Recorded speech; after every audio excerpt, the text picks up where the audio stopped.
Paper leak विरोधातल्या विधेयकावर राष्ट्रपतींकडून सही करण्यात आली आहे।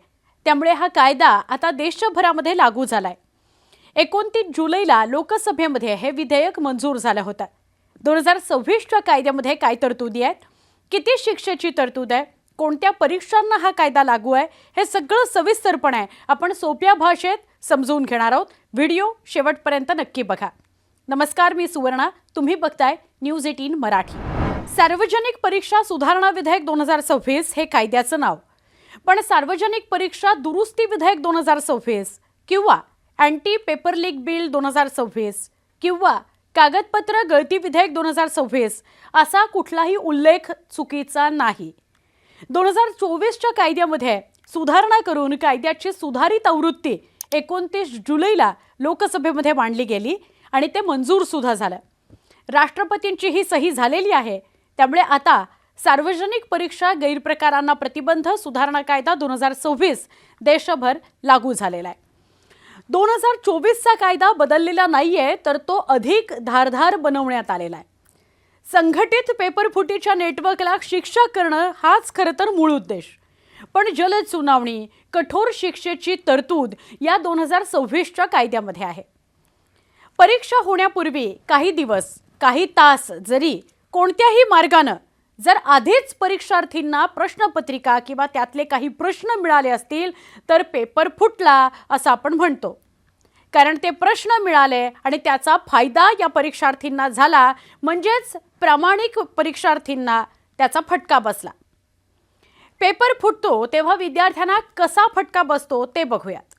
जेव्हा पेपर फुटतो, पेपर लीक प्रकरण समोर येतं, तेव्हा सगळ्यात महत्त्वाचं पहिलं होतं ते म्हणजे परीक्षा रद्द होते, ती विद्यार्थ्यांना परीक्षार्थींना परत द्यावी लागते, या सगळ्यामध्ये मानसिक त्रास त्यांना होतो आणि पुढची ॲडमिशनची प्रोसेस लांबते। दुसरा महत्त्वाचा मुद्दा म्हणजे पुन्हा परीक्षेला बसावं लागतं, त्याचा आर्थिक भार विद्यार्थी आणि अनुषंगानं पालकांवर पडतो। 3, परीक्षांच्या पारदर्शकतेबाबत शंका वाढते जर असेच पेपर लीक होत राहिले तर। त्यामुळे विद्यार्थ्यांना किती आणि कशा प्रकारचा फटका बसतो ते आपण पाहिलं। आता बघूया हे पेपर लीक होतातच कसे। प्रश्नपत्रिकेची छपाई किंवा वाहतुकी दरम्यान पेपर लीक होऊ शकतो। परीक्षा केंद्रांवर सायबर हल्ले होतात आणि मग परीक्षा म्हणजे प्रश्नपत्रिका फुटू शकते। परीक्षा अधिकारी पेपर लीक करतात, पेपर फोडतात, पेपर किंवा त्यातले काही प्रश्न वितरित करतात। पेपर ज्यांनी सेट केलेला आहे ते पेपर लीक करतात किंवा प्रश्न लीक करतात। पेपर लीक करणारं नेटवर्क असतं जे आधीच तयार करण्यात आलेलं असतं आणि त्या माध्यमातून एकत्रित काम करत पेपर ठरवून पूर्वनियोजित कट करून लीक केला जातो। आता या सार्वजनिक परीक्षा सुधारणा विधेयक 2026 मध्ये काय तरतुदी केल्या गेलेल्या आहेत।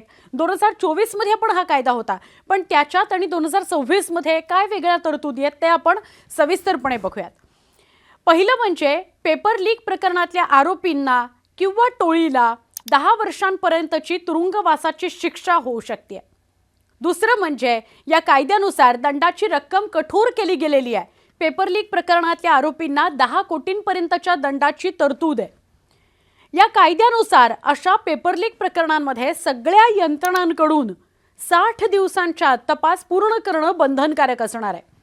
चौथं म्हणजे पेपर लीक प्रकरणाची सुनावणी ही विशेष जलदगती न्यायालयांमध्ये होणार आहे, म्हणजे फास्ट ट्रॅक कोर्ट्स। आरोपपत्र दाखल झाल्यानंतर या फास्ट ट्रॅक कोर्ट्सना न्यायालयांना 3 महिन्यांमध्ये खटल्याची प्रक्रिया पूर्ण करावी लागेल। 2024 मध्ये सुद्धा जलदगती न्यायालय होती, पण आता समर्पित न्यायालय असणार आहेत, म्हणजे पूर्णपणे पेपर लीकचं प्रकरण हँडल करणारी न्यायालय। या न्यायालयांना सुद्धा 3 महिन्यांमध्ये खटल्याची प्रक्रिया पूर्ण करायची आहे। पाचवं म्हणजे केंद्र सरकारला पेपर लीक प्रकरणाच्या तपासाकरता जर गरज पडली तर विशेष कृती दल म्हणजे STF स्थापन करता येणार आहे, तसे अधिकार असणार आहेत।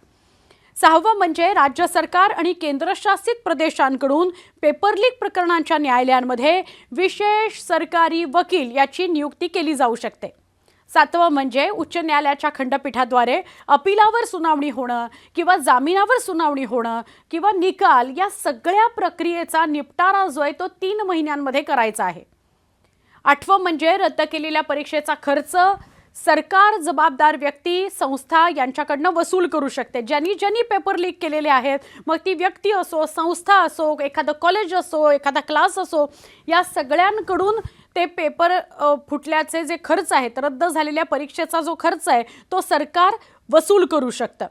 9वं म्हणजे पेपर लीकमधून जो पैसा एखाद्या व्यक्तीला मिळाला असेल, एखाद्या संस्थेला मिळाला असेल, तर त्यांच्याकडून त्या आर्थिक जो मिळालेला नफा आहे त्याची जप्ती होऊ शकते, त्या पैशांची जप्ती होऊ शकते, ज्यांनी पेपर लीक केलेले आहेत त्या व्यक्ती असोत किंवा संस्था असोत.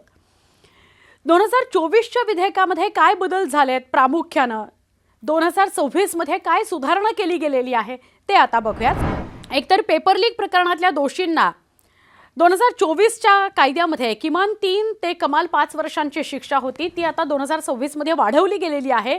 किमान 5 वर्ष ते कमाल 10 वर्षापर्यंतची शिक्षेची तरतूद आहे. दंडाची रक्कम 2024 मध्ये जी होती ती प्रचंड वाढवलेली आहे, कठोर केली गेलेली आहे. 1 कोटी ते 10 कोटीपर्यंतची दंडाची तरतूद या 2026च्या कायद्यामध्ये करण्यात आली आहे. आणि तिसरं म्हणजे आत्तापर्यंत 2024 मध्ये जलद न्यायालयं होतीच, पण त्यांना कालमर्यादा घालून दिली गेलेली नव्हती. तर आता जलद न्यायालयं असतीलच, म्हणजे फास्ट ट्रॅक कोर्ट्स असतीलच, पण ती समर्पित असतील.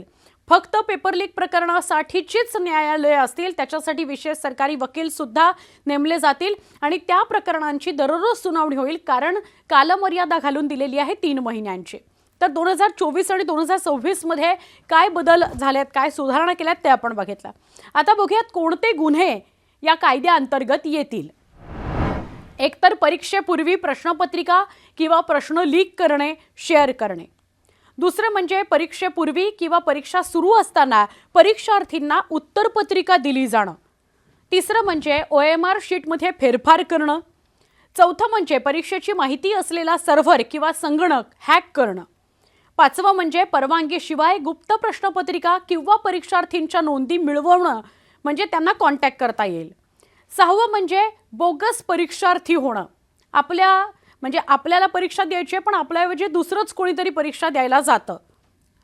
7वं म्हणजे फसवणूक करण्यासाठी बनावट परीक्षा केंद्र चालवायचं किंवा एखादं परीक्षा केंद्र हे वापरायचं, म्हणजे काहीतरी आर्थिक देवाणघेवाण करायची आणि परीक्षा केंद्र वापरायचं.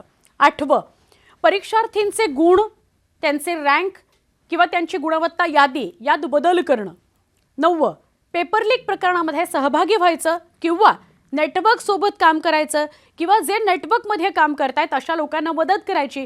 हे सगळे गुन्हे आहेत आणि ते आता या कायद्याअंतर्गत येणार आहेत. सगळ्यात शेवटी या सार्वजनिक परीक्षा सुधारणा विधेयक 2026 अंतर्गत कोणत्या परीक्षा येतात हे आपण बघूया. तर NTA अंतर्गत येणाऱ्या नीट UG, JEE main, CUET UG आणि PG UG नेट अशा वेगवेगळ्या परीक्षा NTA अंतर्गत येणाऱ्या ज्या या कायद्या अंतर्गत येतात.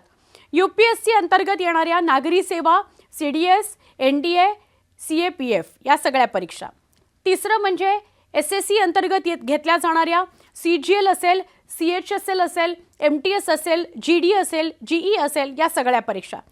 रेल्वे भरती मंडळातर्फे ज्या घेतल्या जातात परीक्षा, मग ती NTPC असेल, गट ड ची परीक्षा असेल, ALP ची परीक्षा असेल किंवा तंत्रज्ञ म्हणून तुम्हाला जर परीक्षा द्यायची असेल, तर अशा सगळ्या परीक्षा या कायद्याअंतर्गत आता येणार आहेत.